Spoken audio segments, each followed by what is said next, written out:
조선 역사상 가장 파란만장한 삶을 살았던 여인 장희빈. 그녀는 일개 궁녀로 입궐하여 뛰어난 미모와 지식으로 숙종의 마음을 단숨에 사로잡았고 마침내 중전의 자리까지 올라 조선 최고의 권력을 거머쥐었던 인물이었습니다. 하지만 권력의 정점은 곧 낭떠러지였습니다. 숙종의 마음이 인현왕후와 숙빈 최씨에게로 옮겨가고 남인 세력이 몰락하면서 그녀는 다시 희빈으로 강등되는 수모를 겪습니다. 그리고 1701년 10월 인현왕후를 저주하여 죽게 했다는 취선당 고주저주 사건이 폭로되면서 그녀에게는 돌이킬 수 없는 사약의 명이 내려집니다.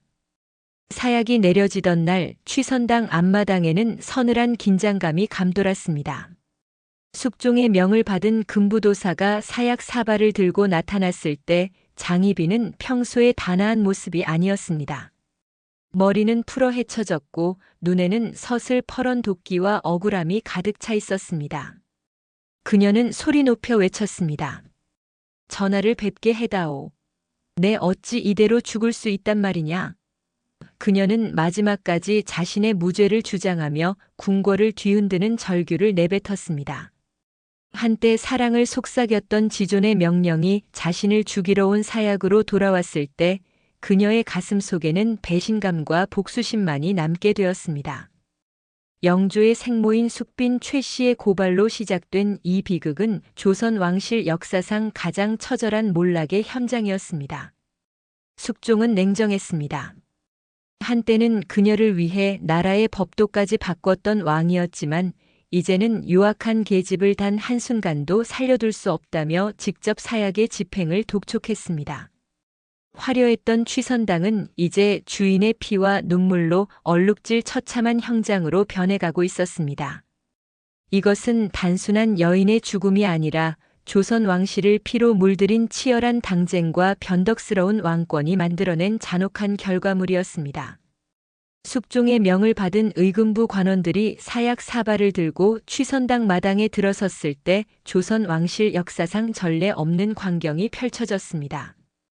보통 사약을 받는 왕실 여인들은 정갈하게 옷을 갈아입고 북쪽을 향해 절을 한 뒤 조용히 명을 받드는 것이 법도였으나 장희빈은 달랐습니다. 그녀는 자신을 붙잡으려는 나졸들의 팔을 뿌리치며 도끼 어린 눈으로 사발을 노려보았습니다. 이것이 진정 전하의 뜻이란 말이냐? 내 직접 전하의 안색을 보고 이 사발을 들이켜리라. 그녀의 목소리는 취선당의 담장을 넘어 숙종이 머무는 침전까지 들릴 듯 처절하고 강렬했습니다.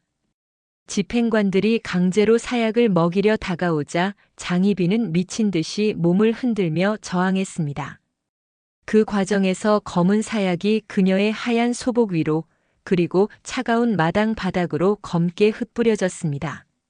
사약 사발이 바닥에 떨어져 박살나자 현장은 아수라장이 되었습니다. 장희빈은 바닥에 주저앉아 통곡하다가도 자신을 모함한 숙빈 최씨와 이미 세상을 떠난 인현왕후를 향해 입에 담지 못할 저주를 퍼부었습니다. 내가 죽어 귀신이 되어서라도 너희의 씨를 말릴 것이다.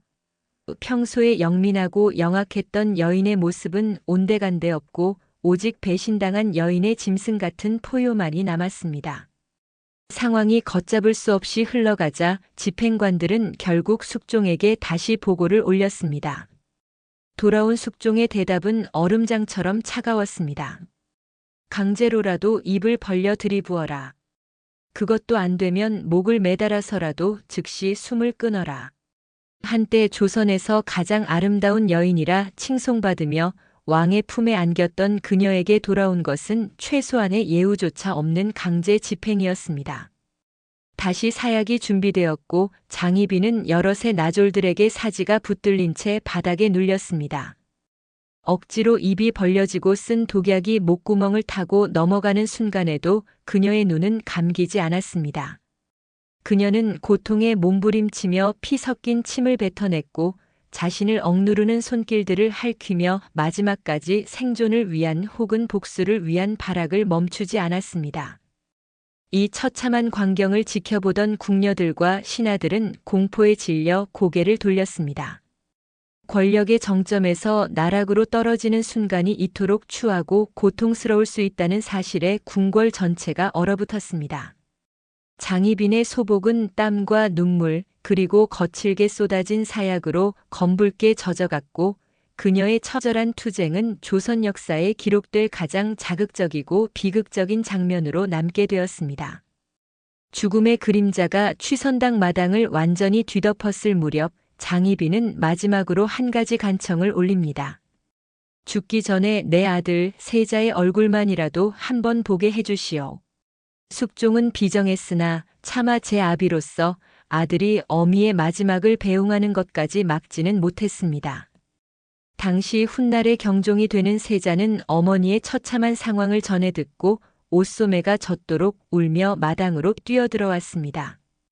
권력의 중심에서 밀려나 사약을 앞에 둔 죄인과 그 죄인의 아들이자 나라의 국본인 세자가 마주 선 이 장면은 조선 왕실 역사상 가장 비극적인 대면이었습니다. 하지만 이 눈물의 상봉은 감동적인 모성애로 끝나지 않았습니다. 야사에 따르면 정신이 완전히 혼미해진 장희빈은 아들을 가까이 부른 뒤 누구도 예상치 못한 돌발 행동을 저질렀습니다. 자신을 끌어안고 우는 아들의 하복부를 온 힘을 다해 움켜쥐어 잡아당긴 것입니다. 내 아비가 나를 죽였으니 너 또한 대를 잊지 못할 것이다. 라는 저주 섞인 비명과 함께였습니다. 갑작스러운 고통에 세자는 비명을 지르며 쓰러졌고 주위의 상궁과 내관들은 경악하며 세자를 보호하기 위해 장희빈을 떼어놓았습니다. 이 행위는 단순한 광기가 아니었습니다. 장희빈은 자신이 죽고 나면 홀로 남겨질 아들이 숙종과 그 뒤를 이을 숙빈 최 씨의 아들 훗날의 영조 사이에서 겪게 될 고통을 예견했을지도 모릅니다. 혹은 자신을 버린 숙종에 대한 가장 잔인하고도 확실한 복수를 아들의 몸을 통해 실천한 것일지도 모릅니다. 세자는 그 충격으로 인해 평생 병약한 삶을 살게 되었으며 실제로 훗날 왕위에 오른 뒤에도 후사를 보지 못해 비극적인 종말을 맞이하게 됩니다. 장희빈이 아들에게 남긴 것은 따뜻한 작별 인사가 아니라 평생을 따라다닐 지독한 육체적 고통과 지울 수 없는 정신적 낙인이었습니다. 마당에 쓰러진 세자를 바라보며 장희빈은 비로소 기괴한 웃음을 터뜨렸습니다. 그녀의 입술 사이로는 이미 강제로 들이부어진 사약의 검은 기운이 스며 나오고 있었지만 그녀의 눈빛만은 승리자처럼 번득였습니다.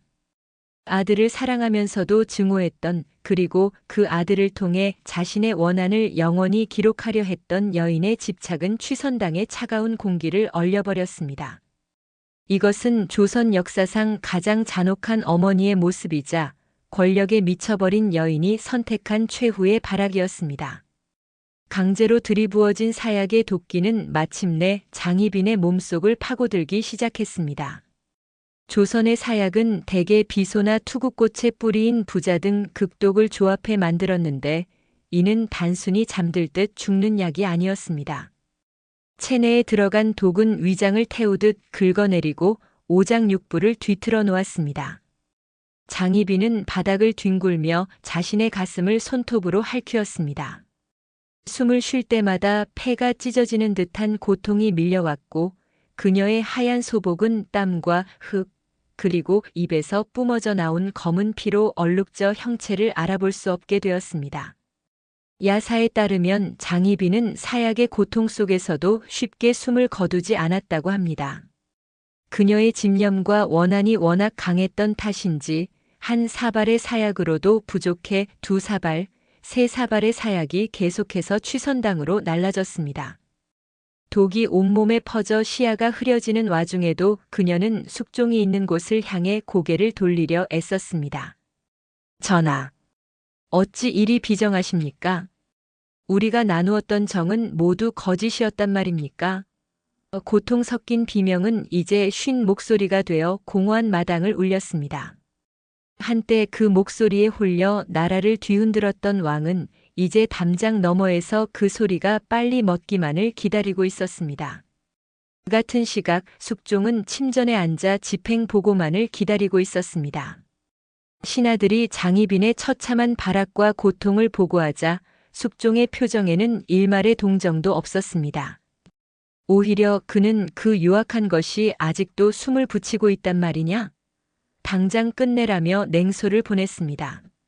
한때 장희빈을 위해 정비였던 인현왕후를 패출하고 서인 세력을 몰살하는 기사환국까지 일으켰던 왕이라고는 믿기지 않는 냉혹함이었습니다. 숙종에게 장희빈은 이제 사랑했던 여인이 아니라 자신의 왕권을 위협하고 정통성을 어지럽힌 제거 대상일 뿐이었습니다. 사약의 독이 심장에 도달하자 장희빈의 몸은 마지막으로 크게 경련하며 뒤틀렸습니다. 그녀는 피 맺힌 눈을 부릅뜬 채 하늘을 응시했습니다. 그 눈에는 인현왕후에 대한 승리감도 권력에 대한 야망도 사라지고 오직 비정한 세상에 대한 원망만이 서려 있었습니다. 조선의 태양이라 불리던 왕의 총애를 한 몸에 받았던 여인, 왕의 아들을 낳아 국모의 자리까지 올랐던 여인. 그녀의 화려했던 40여 년 인생은 취선당의 차가운 돌바닥 위에서 사약의 쓴맛과 함께 그렇게 녹아내리고 있었습니다. 사발이 깨지는 소리와 처절한 비명이 잦아들자 취선당에는 기괴할 정도의 정막과 함께 짙은 피비린내만이 감돌기 시작했습니다. 취선당의 길고도 잔혹했던 밤이 지나고 마침내 장희빈의 고통스러운 신음이 멎었습니다. 부릅뜬 눈은 끝내 감기지 않았고 그녀가 흘린 검은 피는 차가운 돌바닥 틈새로 스며들었습니다. 숙종은 그녀의 죽음이 확인되자마자 기다렸다는 듯 명령을 내렸습니다.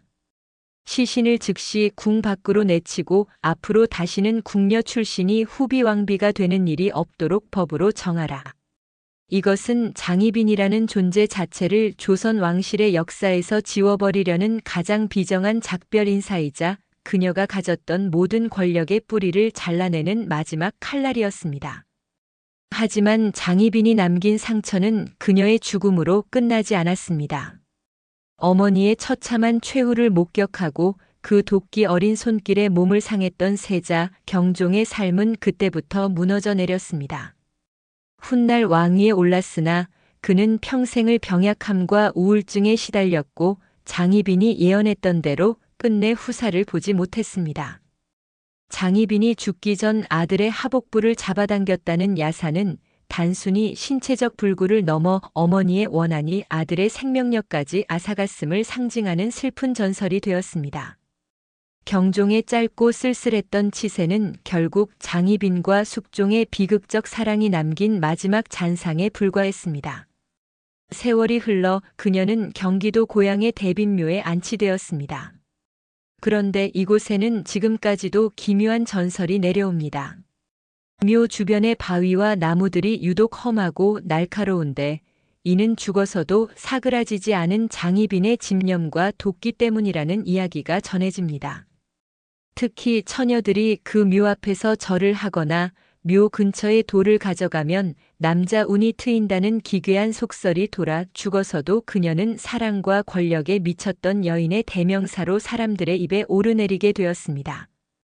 조선 역사상 가장 비천한 곳에서 태어나 가장 높은 곳까지 올라갔던 여인, 그리고 가장 처참하게 끌어내려졌던 여인 장희빈.